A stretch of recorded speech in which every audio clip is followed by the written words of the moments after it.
الحمد لله نحمده ونستعينه ونستغفره ونؤمن به ونتوكل عليه ونعوذ بالله من شرور أنفسنا ومن سيئات أعمالنا من يهده الله فلا مضل له ومن يضلل فلا هادي له ونشهد أن لا إله إلا الله وحده لا شريك له ونشهد أن محمدا عبده ورسوله اللهم صل على محمد وعلى آل محمد كما صليت على إبراهيم وعلى آل إبراهيم إنك حميد مجيد اللهم بارك على محمد وعلى آل محمد كما باركت على إبراهيم وعلى آل إبراهيم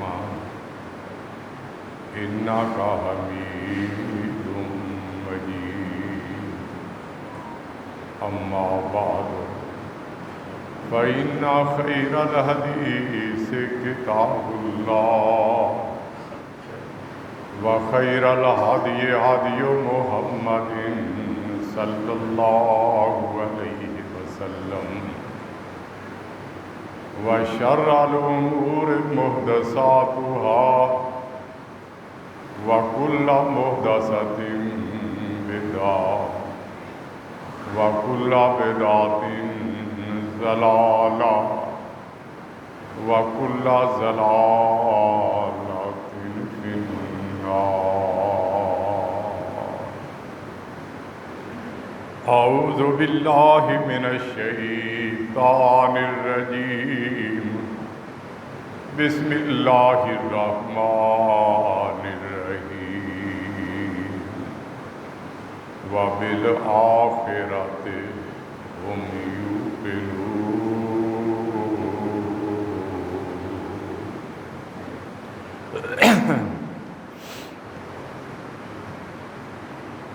حمد و ثنا کی بات سورۃ البقرہ پہ گفتگو ہو رہی ہے. گزشتہ ملاقات میں وَبِالْآخِرَةِ هُمْ یوقنون کا تذکرہ ہوا تھا، اور آج بھی اسی پر بیان ہوگا. اللہ تعالیٰ سے دعا ہے کہ وہ ہمیں آخرت پر یقین رکھنے اور اس کی تیاری کرنے کی توفیق نصیب فرمائے.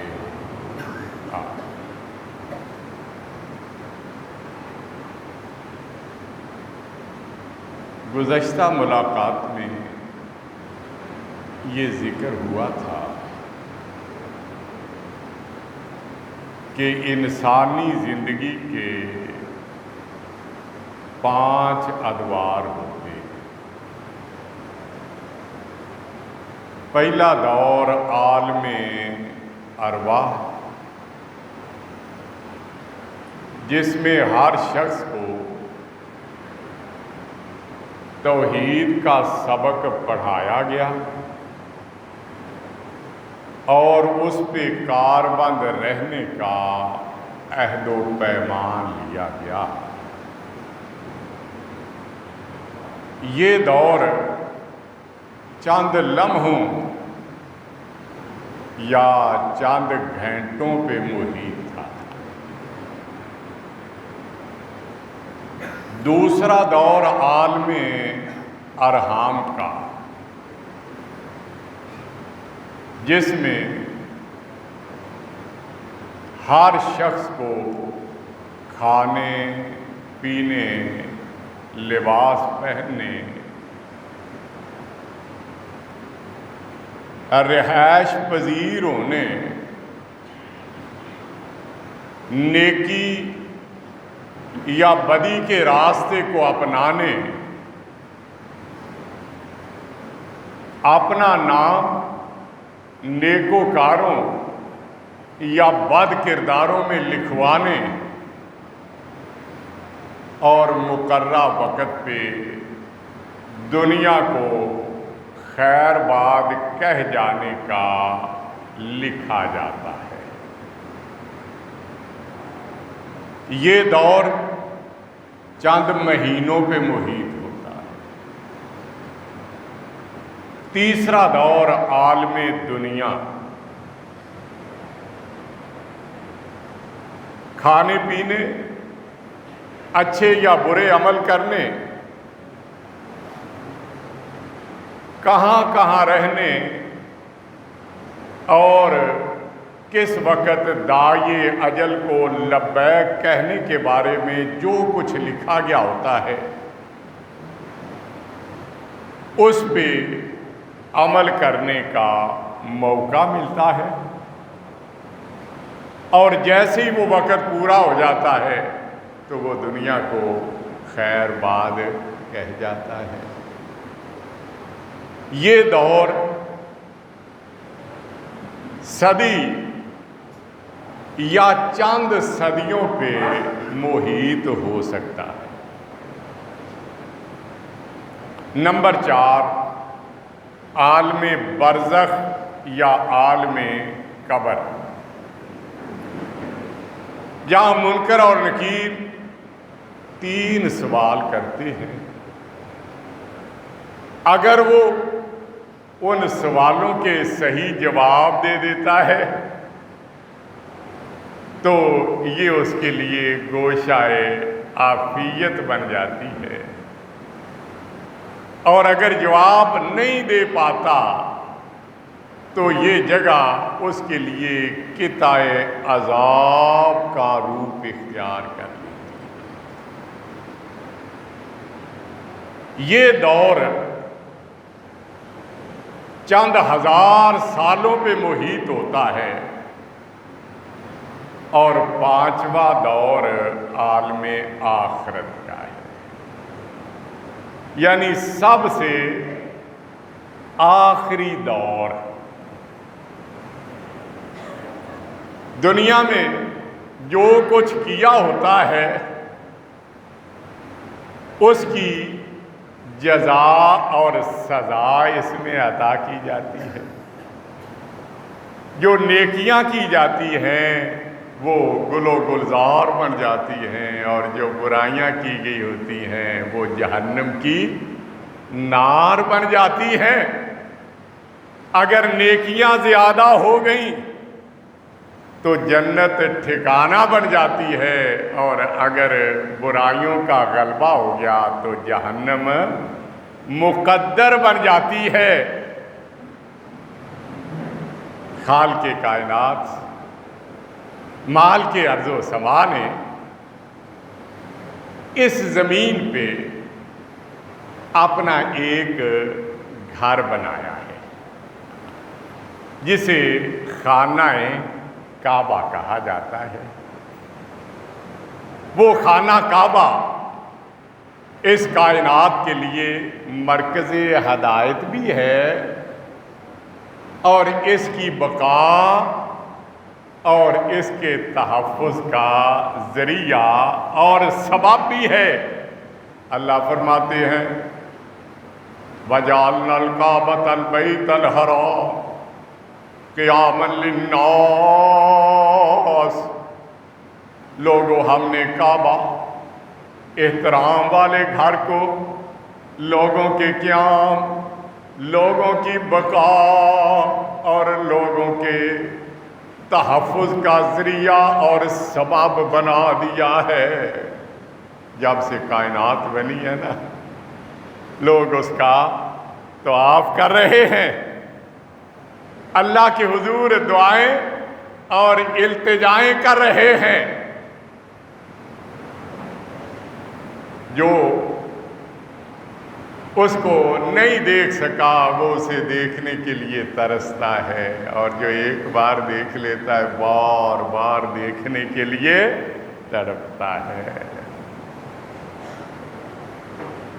اس گھر سے وابستہ لوگوں کے دلوں میں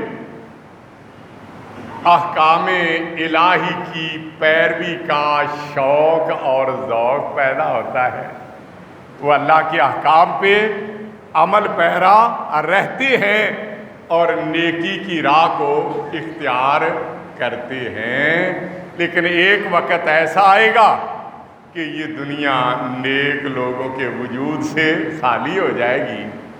نبی کریم صلی اللہ علیہ وسلم نے فرمایا وَيَبْقَى شِرَارُ النَّاسِ، صرف برے بد کردار اور ناہنجار لوگ باقی رہ جائیں گے۔ یَتَحَارَجُونَ فِيهَا تَحَارُجَ الْحُمَرِ، وہ کھلے عام اس طرح زناکاری کریں گے جس طرح گدھے اپنی خواہشات کی تکمیل کرتے ہیں۔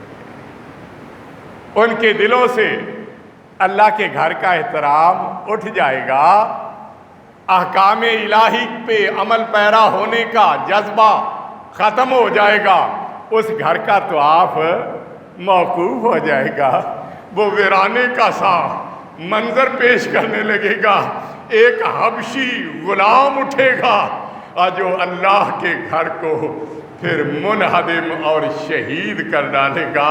نبی کریم نے فرمایا یخرب الکعبۃ ذوی السویقتین من الحبشہ، ایک حقیر حبشی باریک پنڈلیوں والا خانہ کعبہ کو ویران کر دے گا، اس کو شہید کر ڈالے گا۔ جب اللہ کا گھر باقی نہیں رہے گا تو کائنات کے نظام کو لپیٹ دیا جائے گا، سب زیر و زبر ہو جائے گا اور قیامت برپا ہو جائے گی۔ جب سے یہ کائنات بنی ہے، حضرت اسرافیل علیہ السلام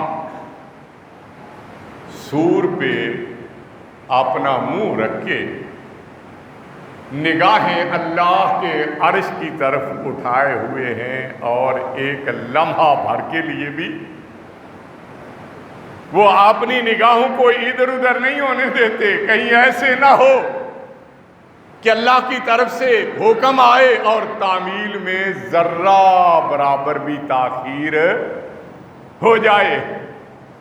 پھر جب یہ وقت آئے گا تو اسرافیل سور میں پھونک ماریں گے،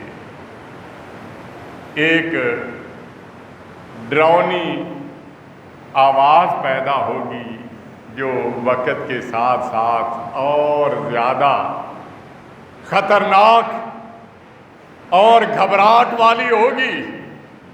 اس آواز کو سن کے لوگ گھبراہٹ کا شکار ہوں گے، پھر بے ہوش ہو کے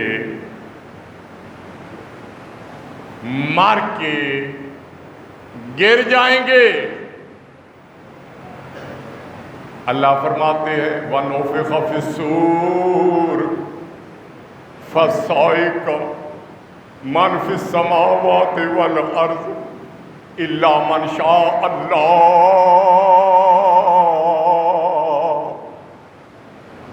سور میں پھونکا جائے گا، زمینوں اور آسمانوں والے بے ہوش ہو کے مر کے گر پڑے گے، مگر جسے اللہ چاہے۔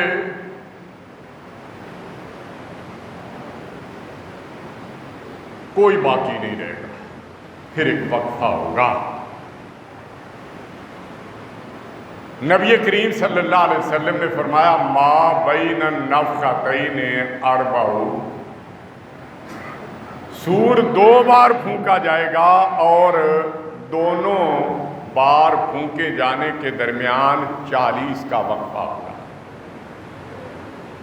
حضرت ابو ہریرہ رضی اللہ عنہ یہ حدیث بیان کر رہے تھے تو لوگوں نے پوچھا 40 یوما، وہ وقفہ 40 دن کا ہوگا؟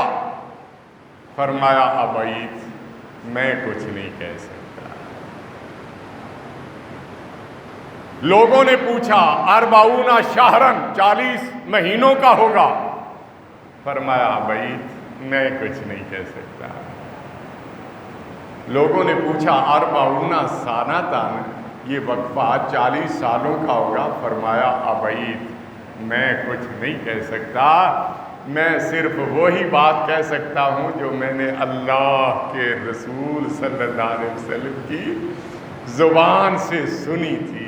یہ ہمارے اسلاف، ہمارے بڑوں کا طریقہ تھا کہ نبی کریم صلی اللہ علیہ وسلم کی زبان اقدس سے جو کچھ سنتے ہو بہو من و عن، حرف بحرف اسی طرح بیان کیا کرتے، اور اس میں ایک حرف کا اضافہ کرنے کے لیے بھی تیار نہ ہوتے، کیونکہ انہوں نے نبی کریم صلی اللہ علیہ وسلم سے یہ سن رکھا تھا من کذب علی متعمدا فلیتبوأ مقعدہ من النار۔ اللہ نے میری زبان کو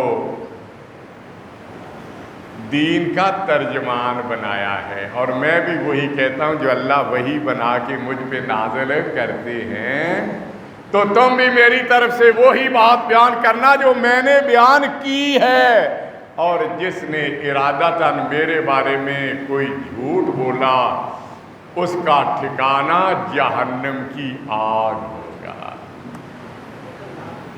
ہم بڑے غیر محتاط ہیں، معمولی مفادات کے لیے اپنی طرف سے باتیں گھڑ گھڑ کے نبی کریم صلی اللہ علیہ وسلم کی طرف منسوب کر دیتے۔ نبی کریم نے یوں فرمایا، نبی کریم نے یوں فرمایا، حالانکہ آپ نے وہ فرمایا نہیں ہوتا۔ اور آج کل تو سوشل میڈیا کا دور ہے، ٹیلی فونوں پہ دیکھے نا، اور روزانہ کئی ایسے میسج آئیں گے نبی کریم صلی اللہ علیہ وسلم نے یہ حدیث بیان فرمائی ہے، اس کو اتنے لوگوں تک آگے بھیجنا ہے اور اس پہ یہ ثواب ملے گا۔ اگر تو وہ واقعتاً صحیح حدیث ہے، نبی کریم نے فرمایا، تو یقیناً اللہ اس پہ اجر دیں گے،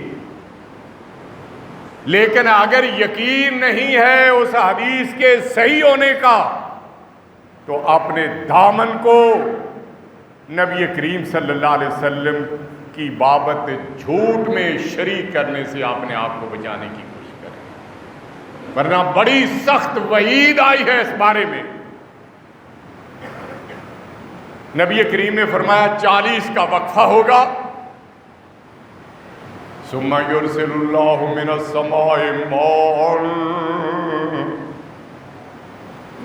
فینبتون کما ینبت البقل، پھر اللہ تعالیٰ آسمانوں سے مسلسل بارش نازل فرمائیں گے، ہر طرف جل تھل ہو جائے گا، زمین کا کوئی ذرہ خشک نظر نہیں آئے گا، ہر طرف پانی ہی پانی ہوگا، ہر چیز پانی میں ڈوب جائے گی، قبریں بھی پانی میں ڈوبی ہوئی ہوں گی، زمین پہ اس وقت مر جانے والے لوگ جو دفن نہیں ہوں گے اب وہ بھی پانی میں ڈوبے ہوئے ہوں گے۔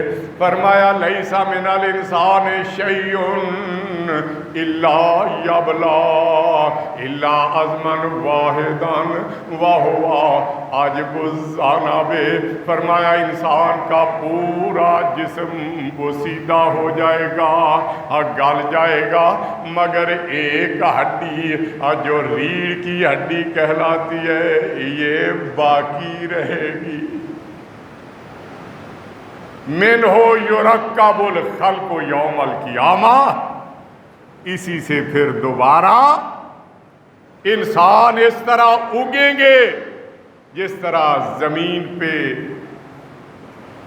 جب پانی خشک ہوتا ہے تو انگوریاں اگتی ہیں. سارے لوگ آدم علیہ السلام سے لے کے آج تک اور آج سے لے کے قیامت تک یہ انگوریوں کی طرح زمین پہ اگنے لگیں گے. اللہ فرماتے ہیں ثم نفخ فیہا اخری فاذا ھم قیام ینظرون. اب پھر اسرافیل علیہ السلام کو حکم ہوگا، اب وہ دوسری بار سور میں پھونکیں گے تو سارے لوگ اچانک کھڑے ہو کے دیکھنے والے بن جائیں گے. دوبارہ زندگی دے دی گئی. ایک مقام پہ اللہ نے فرمایا وَنُفِخَ فِي الصُّورِ فَإِذَا هُم مِّنَ الْأَجْدَاثِ إِلَىٰ رَبِّهِمْ يَرْسِلُونَ. جب سور میں پھونکا جائے گا لوگ اپنی قبروں سے اٹھ کے اپنے رب کی طرف دوڑنے لگیں گے اور سارے میدان محشر میں اکٹھے ہو جائیں گے. ایک اجاٹ جاہل اکھڑ مزاج اپنے ہاتھ میں ایک بوسیدہ سی ہڈی لے کے نبی کریم صلی اللہ علیہ وسلم کے پاس آیا اور آ کے کہتا اے محمد صلی اللہ علیہ وسلم، کیا آپ توحید کی رٹ لگائے رکھتے ہیں؟ اللہ اکیلا ہے، اس کا کوئی شریک نہیں، وہ رگے جان سے زیادہ قریب ہے، ہر ایک کی بات کو سنتا بھی ہے، قبول بھی کرتا ہے. جبکہ ہمارا مشاہدہ تو یہ ہے کہ کسی بھی بڑے آدمی تک پہنچنے کے لیے جب تک اس کے ماتحتوں کے ساتھ راہ و رسم نہ بڑھائے جائیں تو اس تک پہنچ نہیں ہو پاتی. اور جب ایک انسان تک پہنچنا بغیر وسیلے کے مشکل ہے تو پھر لات منات عزا حبل جیسے جو بڑے بڑے بزرگ ہیں اور ان کے بغیر رحمان تک کیسے پہنچا جا سکتا ہے؟ نبی کریم صلی اللہ علیہ وسلم نے اسے سمجھایا کہ اللہ سے ڈر، تو رحمان کو انسان کے ساتھ ملا رہا ہے. انسان تو بڑا کمزور اور رحمان تو بڑا طاقتور جو ہر ایک کی بات سنتا بھی ہے، قبول بھی کرتا ہے. سننا تو درکنار انسان کے سینے میں جو بات ہوتی ہے اب وہ تو اس سے بھی آگاہ ہے. انسان کو رحمان کے ساتھ ملا رہا ہے. اللہ سے ڈر، کل قیامت والے دن اللہ کے سامنے جب پیش ہوگا اور اس نے پوچھ لیا تیرے پاس اس شرک کا جواز کیا تھا، تو اللہ کو کیا منہ دکھائے گا؟ تو جو اس کے ہاتھ میں ہڈی تھی نا اس کو ایسے ہاتھوں میں لے کے مروڑنے لگا اور کہنے لگا عجیب بات ہے، او اللہ اس کو بھلا دوبارہ کیسے زندہ کرے گا؟ اللہ نے جبرائیل علیہ السلام کو بھیجا، فرمایا جبرائیل جاؤ میرے محبوب سے کہہ دو اس اکھڑ مزاج جاہل بد اخلاق کے کردار اور طریقے کو بیان کرو. وَضَرَبَ لَنَا مَثَلًا وَنَسِيَ خَلْقَهُ قَالَ مَنْ يُحْيِي الْعِظَامَ وَهِيَ رَمِيمٌ.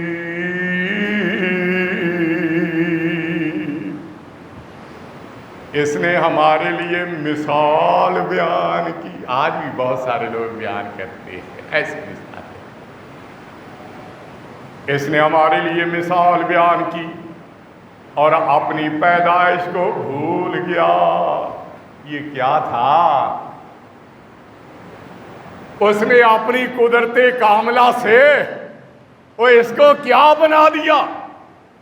اب دنیا میں آنے کے بعد چھوٹے چھوٹے مسائل کے لیے یہ ادھر ادھر ٹکرے مار رہا ہے. اس نے ہمارے لیے مثال بیان کی اور اپنی پیدائش کو بھول گیا اور اس نے یہ کہا میں یحیی العظام وہی رمیم، ان ہڈیوں کو وہ سیدھا ہونے کے بعد دوبارہ کون زندہ کرے گا؟ قل یحیی الذی انشأہا اول مرۃ وہو بکل خلق علیم. آپ اسے آگاہ کر دے، اب وہی ایسے دوبارہ بھی پیدا کرے گا جس نے اسے پہلی بار تخلیق کیا تھا، اور وہ ہر بار پیدا کرنے کے طور طریقوں کو اچھی طرح جانتا ہے. آج بھی کتنے لوگ ہیں جو آخرت کو بھول رہے ہیں، یہ سمجھ رہے ہیں کہ جب ہم مر جائیں گے، قبروں میں دفن ہو جائیں گے، ہماری ہڈیاں گل سڑ جائیں گی، تو کون ان ہڈیوں کو جوڑ کے ہمیں دوبارہ زندہ کرے گا؟ اللہ تعالیٰ نے ایسے لوگوں کو سمجھانے کے لیے قرآن کریم میں مرنے کے بعد دوبارہ زندہ کرنے کے متعدد واقعات بیان کیے تاکہ کوئی کسی غلط فہمی میں نہ رہے. جد الانبیاء حضرت ابراہیم خلیل اللہ علیہ السلام نے ایک دفعہ بارگاہ رب العزت میں عرض کیا، پروردگار آپ دوبارہ کیسے زندہ کریں گے؟ مجھے اس کا مشاہدہ کروائیے. ارشاد باری تعالیٰ ہے وَإِذْ قَالَ إِبْرَاهِيمُ رَبِّ أَرِنِي كَيْفَ تُحْيِي الْمَوْتَىٰ، جب ابراہیم علیہ السلام نے عرض کیا میرے پروردگار مجھے دکھائیے، مشاہدہ کروائیے، آپ مردوں کو کس طرح زندہ کریں گے. پوچھا اولم تؤمن، ابراہیم کیا تمہارا اس پہ ایمان نہیں ہے؟ عرض کیا بلا ولکن لیطمئن قلبی، کیوں نہیں اللہ، اب میرا ایمان ہے لیکن میں اپنے دل کی اور بھی تسلی چاہتا ہوں. علم الیقین تو ہے، میں عین الیقین بھی چاہتا ہوں تاکہ لوگوں کو بتا سکوں کہ میرا ذاتی مشاہدہ بھی یہ ہے. فرمایا فخذ اربعۃ من الطیر، ابراہیم 4 مختلف پرندے پکڑ لو. ابراہیم علیہ السلام نے 4 پرندے پکڑ لیے مختلف اقسام. فرمایا فصرہن الیک، ان کو اپنے آپ سے مانوس کرو، اچھی طرح دیکھ لو یہ پرندہ کتنے حجم کا، کس رنگ کا ہے، یہ پرندہ کتنے حجم کا، کتنے رنگ کا ہے، کیسا ہے، اچھی طرح سے نشین کر لو. ہو گیا. فرمایا اب انہیں ذبح کرو. ابراہیم علیہ السلام نے انہیں ذبح کیا. فرمایا ان کی کھال اتارو، ان کے جسموں کے ٹکڑے ٹکڑے کرو، ٹکڑے ٹکڑے کر دیے. فرمایا انہیں آپس میں ایک دوسرے کے ساتھ مکس کر دو، ملا دو. ابراہیم علیہ السلام نے ان کے ٹکڑوں کو ایک دوسرے سے ملا دیا. اللہ اب کیا کروں؟ ثم جعل علی کل جبل منہن جزءا، تمہیں اپنے سامنے مختلف جو پہاڑ نظر آ رہے ہیں نا، ان کے ملے جلے اجزاء کو ان پہاڑوں پہ رکھ دو. ابراہیم علیہ السلام نے کچھ ٹکڑے ایک پہاڑ پہ، کچھ دوسرے پہ، کچھ تیسرے، چوتھے، پانچویں پہ رکھ دیے. اللہ اب کیا کروں؟ فرمایا ثم ادعوہن، انہیں اپنی طرف بلاؤ. اللہ پھر کیا ہوگا؟ فرمایا یاتینا کا سایہ، جب تم انہیں بلاؤ گے اللہ انہیں زندہ کر دے گا اور یہ تمہاری طرف دوڑتے ہوئے آئیں گے۔ ابراہیم علیہ السلام نے ایک پرندے کا نام لے کے اسے مخاطب کیا، اس کے اجزاء جہاں جہاں پڑے ہوئے تھے نا وہ دوڑتے ہوئے آئے، وہ پرندہ زندہ ہو گیا۔ دوسرے پرندے کا بھی نام لیا، اس کے اجزاء بھی دوڑتے ہوئے آئے، وہ بھی زندہ ہو گیا۔ تیسرے کا نام لیا، اس کے اجزاء بھی آئے، وہ بھی زندہ ہو گیا۔ چوتھے پرندے کا نام لیا، اس کے اجزاء بھی آئے، وہ بھی زندہ ہو گیا۔ ابراہیم علیہ السلام کے سامنے چاروں پرندے جنہیں ابراہیم علیہ السلام اپنے ہاتھوں سے ذبح کر کے، اپنے ہاتھوں سے جن کی کھال اتار کے، اپنے ہاتھوں سے جن کے ٹکڑے بنا کے مختلف پہاڑوں پہ رکھ چکے تھے، اس قدرت والے رب نے ان پرندوں کو دوبارہ زندہ کر دیا۔ گزشتہ دنوں میرے گاؤں سے یہ اطلاع آئی، ایک جاننے والے موٹر سائیکل پہ جا رہے تھے، ایکسیڈنٹ ہوا، کلا بازی کھاتے ہوئے آگے جا گرے، موٹر سائیکل اوپر چڑھ گیا، شاید ہڈی کے اوپر سے گزر ہوا، ایک رگ کٹ گئی یا اس میں انقطاع آ گیا۔ تو آپ بتاتے ہیں کہ اس کا اوپر والا دھڑ تو ٹھیک ہے، وہ بولتا بھی ہے، سنتا بھی ہے، دیکھتا بھی ہے، کھاتا پیتا بھی ہے، لیکن نیچے والے اجزاء اس کے غیر متحرک ہو چکے ہیں۔ ڈاکٹر زور لگا رہے ہیں لیکن کوئی تبدیلی نہیں آ رہی۔ لیکن عرش والا رب جب اپنی قدرت دکھانا چاہتا ہے، یہاں تو ایک رگ کٹی، اب وہ صحیح نہیں ہو رہی، جوڑ نہیں پا رہی، لیکن جب وہ قدرت والا اپنی قدرت دکھانا چاہتا ہے تو کٹے ہوئے اجزاء کو جوڑ کے دوبارہ زندگی عطا کر دیتا ہے۔ جب ابراہیم علیہ السلام کے سامنے وہ پرندے واپس آ گئے تو اللہ نے فرمایا وَعَلَمْ ان اللہ عزیز حکیم، جان لو اللہ غالب اور حکمت والا ہے۔ بخت نصر انتہائی ظالم اور سفاک بادشاہ تھا، جسے اللہ والوں کے ساتھ قدرتی طور پہ ویر اور دشمنی تھی۔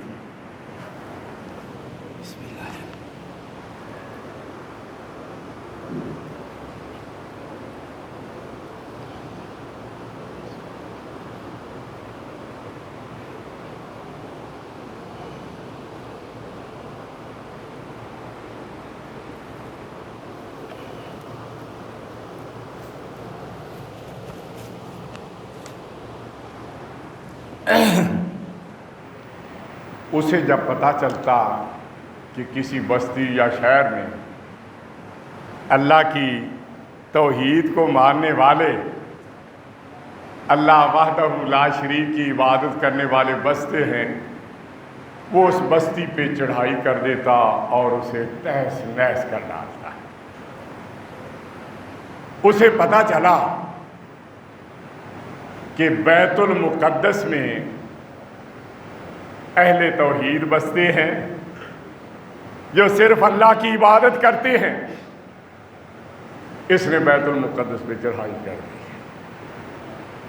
بیت المقدس کو روند ڈالا، بہت سے بے گناہوں کو شہید کر ڈالا اور کچھ لوگوں کو قیدی بنا لیا، جس طرح آج کل مودی ہمارے پڑوس میں کر رہا ہے۔ کتنے بے گناہ مسلمان مقبوضہ کشمیر اور دوسرے علاقوں میں جنہیں بے دریغ شہید کیا جا رہا ہے، قیدی بنایا جا رہا ہے۔ اسی کا کوئی بڑا ہوگا جد امجد بخت نصر بھی، کچھ کو شہید کر ڈالا اور کچھ کو قیدی بنا کے اپنے ساتھ بابل شہر جو اس وقت عراق کا دارالحکومت تھا، جہاں یہ حکومت کیا کرتا تھا، اس کی بدنام زمانہ جیل میں ڈال دیا۔ کچھ وقت کے بعد عراق میں انقلاب آ گیا، کیونکہ یہ سارا تو نظام اللہ کے ہاتھ میں ہے نا، کبھی کسی کے ہاتھ میں کبھی کسی کے ہاتھ میں، تو انسان کو ہر حال میں انسان ہی بن کے رہنا چاہیے، اس کو جلاد نہیں بننا چاہیے۔ انقلاب آ گیا اور دوسرا بادشاہ کوئی رحم دل تھا، اس نے ان بے گناہ لوگوں کو آزاد کر دیا۔ ان میں حضرت عزیر علیہ السلام بھی ہیں۔ عزیر علیہ السلام آزاد ہوئے تو بیت المقدس واپس جانے کا ارادہ کیا۔ سواری کے لیے ایک گدھا خریدا اور گدھے پہ سوار ہو کے بابل سے بیت المقدس کی طرف روانہ ہوا۔ کئی دنوں کی مسافت طے کر کے جب بیت المقدس کے قریب پہنچا، دیکھا کہ شہر تو کھنڈرات میں بدل چکا ہے، کوئی انسان چلتا ہوا نظر نہیں آتا۔ حیران ہو کے سوچنے لگے کہ اللہ اس شہر کو مردہ ہونے کے بعد دوبارہ کیسے زندہ کرے گا، بربادی کے بعد کس طرح آزادی سے ہمکنار کرے گا۔ قرآن کہتا ہے او کالذی مر علی قریۃ وہی خاویۃ علی عروشہا، یا شخص کی طرح جو ایک بستی پر سے گزرا جو اپنی چھتوں کے بل گری ہوئی تھی۔ قال انا یحیی ھذہ اللہ بعد موتہا، کہنے لگا اللہ اس بستی کو مردہ ہونے کے بعد دوبارہ کس طرح زندہ کرے گا۔ فَأَمَاتَهُ اللَّهُ مِائَةَ عَامٍ، اللہ نے مشاہدہ کروانے کے لیے انہیں 1 سال کے لیے موت دے دی، وہی ڈھیر ہو گئے۔ ثُمَّ بَعَثَهُ، 100 سال کے بعد انہیں دوبارہ اٹھایا، زندہ کیا اور پوچھا کم لبثت، یہاں ٹھہرے ہوئے تمہیں کتنی دیر ہو گئی ہے؟ کہنے لگے لبثت یوما او بعض یوم، یا ایک دن ہوا ہے یا دن کا کچھ حصہ گزرا ہے، اس لیے کہ جب موت آئی تھی صبح کا وقت تھا، جب دوبارہ زندگی ملی تو دن کا آخری پہر تھا۔ سوچنے لگے صبح میں یہاں لیٹا تھا اور اب آخری پہر ہے۔ یہ بھی ذہن میں آیا، ہو سکتا ہے سفر کی تھکاوٹ کی وجہ سے پورا دن ہی میرا اس کیفیت میں گزرا ہو۔ اللہ نے فرمایا بل لبثت مئۃ عام، تمہیں یہاں ٹھہرے ہوئے 1 دن اس کا حصہ نہیں بلکہ پورے 100 سال گزر چکے ہیں۔ فانظر الی طعامک و شرابک لم یتسنہ، اپنے ساتھ جو کھانے پینے کا سامان لے کے آئے تھے اس سامان کی طرف نگاہ ڈالو، 100 سال بیت گئے لیکن اللہ نے اسے خراب نہیں ہونے دیا، پانی بھی اسی طرح تازہ اور کھانا بھی اسی طرح تازہ۔ یہ اس قدرت والے کی قدرت کے کرشمے ہیں، کام ہیں، ورنہ تھوڑی دیر میں کھانا بھی خراب اور پانی بھی بد مزہ بد ذائقہ ہو جاتا ہے۔ دیکھا کھانا بھی اسی طرح، پانی بھی اسی طرح۔ فرمایا وانظر الی حمارک، جس گدھے پہ سوار ہو کے آئے تھے اس گدھے کی طرف دیکھو، وَلِنَجْعَلَكَ آیَةً لِلنَّاسِ، ہم تمہیں لوگوں کے لیے نشانی بنانا چاہتے ہیں۔ دیکھا گدھا مر چکا ہے، اس کی ہڈیاں جگہ جگہ بکھری ہوئی ہیں۔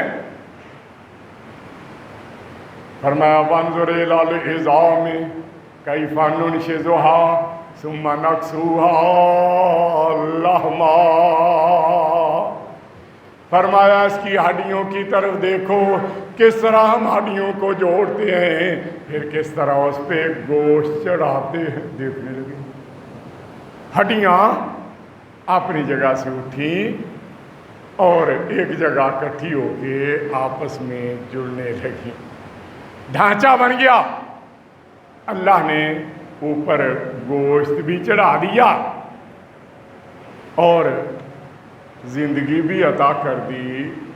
گدھا اپنی آوازیں نکال کے اپنی زندگی کا احساس دلانے لگا۔